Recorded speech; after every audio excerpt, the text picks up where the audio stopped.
In Season 3, Episode 3 of The Curse of Oak Island, Craig Tester and his business partner, Alan Koscheva, met with Oak Island theorist Robert Markus in a bar in Traverse City, Michigan.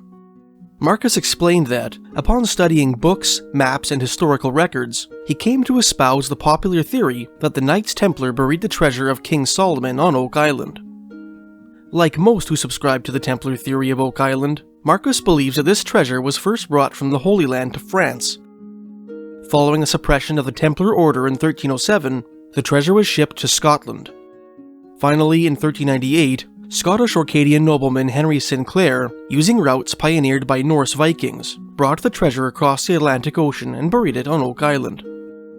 Markus's theory is unique in that it puts a new spin on several old artifacts long associated with the mysteries of the Atlantic Northeast. The first of these is the Wilkins Map, a mysterious treasure map which appeared in the back of British journalist Harold T. Wilkins' 1935 book Captain Kidd and His Skeleton Island. In 1937, this book was picked up by R.V. Harris, a lawyer from Halifax, Nova Scotia, who had worked for several Oak Island treasure hunters over the years. Harris noticed that Wilkins' map bore an uncanny resemblance to Oak Island, and picked out several features on it which corresponded perfectly with Oak Island landmarks. The lawyer showed the map to Oak Island treasure hunter Gilbert Hedden, who was astonished by the many points of similarity between his island and that depicted on Wilkins' map. On a hunch, Hedden followed the cryptic instructions on Wilkins' map using landmarks on Oak Island, and rediscovered the stone triangle in the South Shore Cove. This discovery convinced Hedden that Wilkins' map was a genuine Oak Island treasure map, prompting him to write a letter to Wilkins in which he voiced his suspicion. After a long correspondence with Harold Wilkins, which culminated in Hedden traveling to England to meet with the British journalist, the treasure hunter learned that the map was a product of Wilkins' imagination, loosely based upon his memory of 4 17th century treasure maps said to have once belonged to pirate Captain William Kidd, which were owned at that time by an antiques collector named Hubert Palmer. To learn more about this strange tale, please check out my video, New Oak Island Discovery, Another Wrinkle in the Wilkins Map. Contrary to Wilkins' confession, Robert Markus believes that the basis for the Wilkins map was a chart drawn up by brothers Niccolo and Antonio Zeno, medieval Renaissance Italian noblemen connected with another strange document known as the Zeno Narrative. The book, popularly referred to as the Zeno Narrative, was published in 1558 by a Venetian historian named Niccolo Zeno.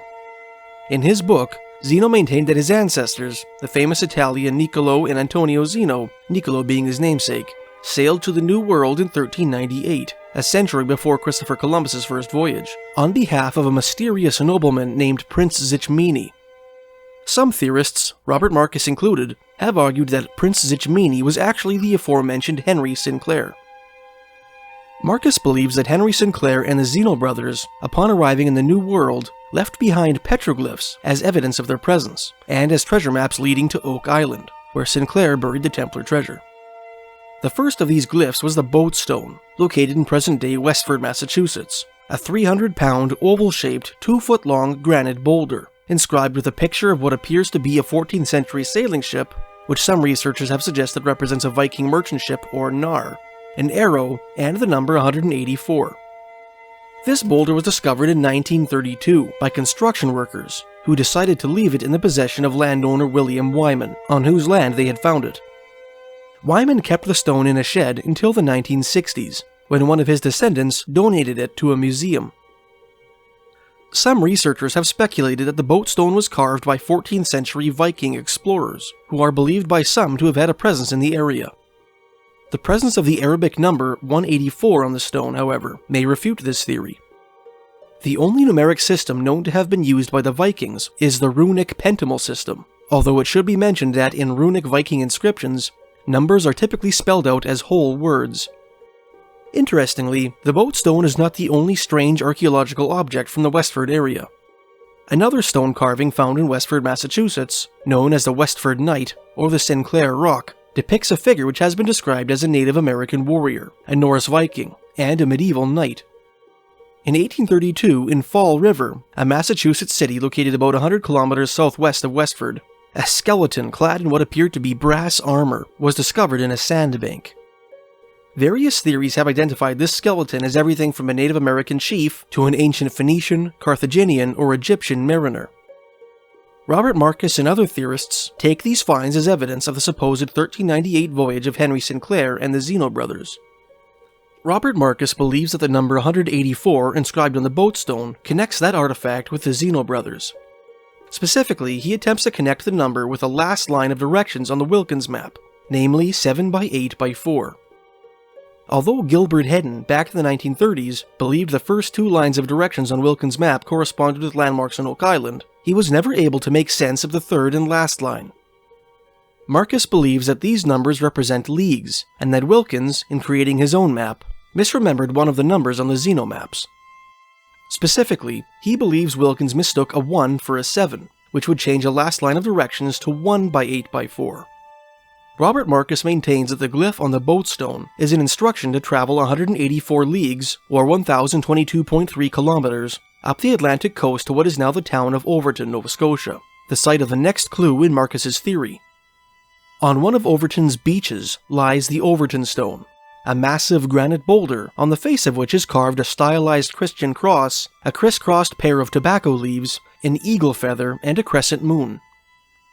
Viewers may recall that this glyph featured in Season 3, Episode 4 of The Curse of Oak Island. The carving on the Overton Stone, Markus argues, is a map directing the reader northwest to Mahone Bay, where Sinclair and the Zeno brothers carved their third and last glyph, a mysterious feature known today as the Norumbega Vinland Stone. This stone is inscribed with what appears to be a copy of a section of the Ramsund carving, a Swedish runestone carved in around 1030 by Norse Vikings, which depicts a scene from the Volsunga saga, a Norse saga featuring the legendary dragon-slaying hero Sigurd. When facing the carving on the face of the Norumbega Vinland Stone, one gets an excellent view of Mahone Bay beyond. Markus suggests that the placing of this stone was meant to inform the prospective treasure hunters that something of interest lies in Mahone Bay. Specifically, he believes the treasure hunter is meant to search Mahone Bay for an island similar to the one depicted in Wilkins' map, which he maintains is Oak Island. When the hypothetical treasure hunter for whom the Zeno brothers' map was intended finally locates Oak Island, Markus believes that their next step, as indicated by the instructions in the Wilkins map, would be to find some sort of significant tree. Markus believes this tree was the oak tree, which stood at the edge of the money pit. From there, Markus believes the treasure hunter would have to follow the second line of instructions on the map, namely 30 southwest, 14 north tree. However, since the compass on the map was upside down, the treasure hunter would have to follow the instructions upside down and backwards, beginning with the tree and working his way back.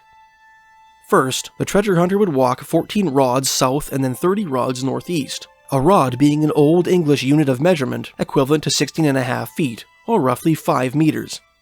It is at this location, Markus believes, that the real Oak Island treasure lies at a depth of 40 feet. In Season 3, Episode 3 of The Curse of Oak Island, the Fellowship of the Dig located the treasure site according to Markus's theory, and excavated it with a bulldozer. The crew dug to a depth of 15 feet, finding little of interest aside from what appeared to be blue clay and some sort of underground watercourse. The crew decided to postpone the excavation for the time being, agreeing that they might return to it in the future. Thanks for watching. If you enjoyed this video, please like and subscribe.